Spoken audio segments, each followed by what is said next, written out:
کرغستان کے دارالحکومت بشکیک سے 3 خصوصی پروازیں پاکستانی طلبہ کو لے کر وطن واپس پہنچ گئی ہیں۔ کے پی حکومت نے پھنسے پاکستانی طلبہ کی واپسی کے لیے مفت پروازیں بھیجنے کا فیصلہ کر لیا ہے۔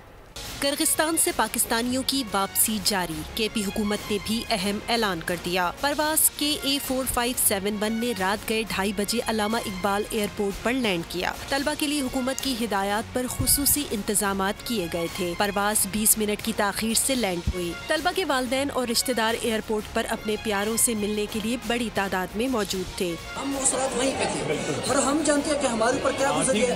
آج ہماری ماں بہن آج بھی بندوں کو چوری سے مارا ہے۔ ادھر کی گورنمنٹ نے تب ایکشن لیا جب سارا کچھ ہو گیا ہے، جب توڑ پھوڑ مار کٹائی ہاسٹلز وغیرہ میں سب کچھ ہو گئی ہے، اس کے بعد ان کی تھوڑی سی پولیس آئی ہے۔ اس سے قبل بھی کرغستان کے دارالحکومت بشکیک سے 2 خصوصی پروازیں طلبہ سمیت 180 سے زائد مسافروں کو لے کر وطن واپس پہنچی تھی۔ پاکستانی طلبہ سمیت تقریباً 180 مسافر بشکیک سے باحفاظت 2 خصوصی پروازوں کے ذریعے وطن پہنچے۔ مسافروں کو لے کر آنے والی پرواز KA4575 نے اسلام آباد ایئرپورٹ پر لینڈ کیا۔ کے پی حکومت نے پھنسے پاکستانی طلبہ کی واپسی کے لیے مفت پروازیں بھیجنے کا فیصلہ کر لیا۔ وزیر اعلیٰ خیبر پختونخوا علی امین گنڈاپور نے کہا کہ طالب علم مفت ایئر سروس پہلے آئیے پہلے پائیے کی بنیاد پر حاصل کر سکتا ہے۔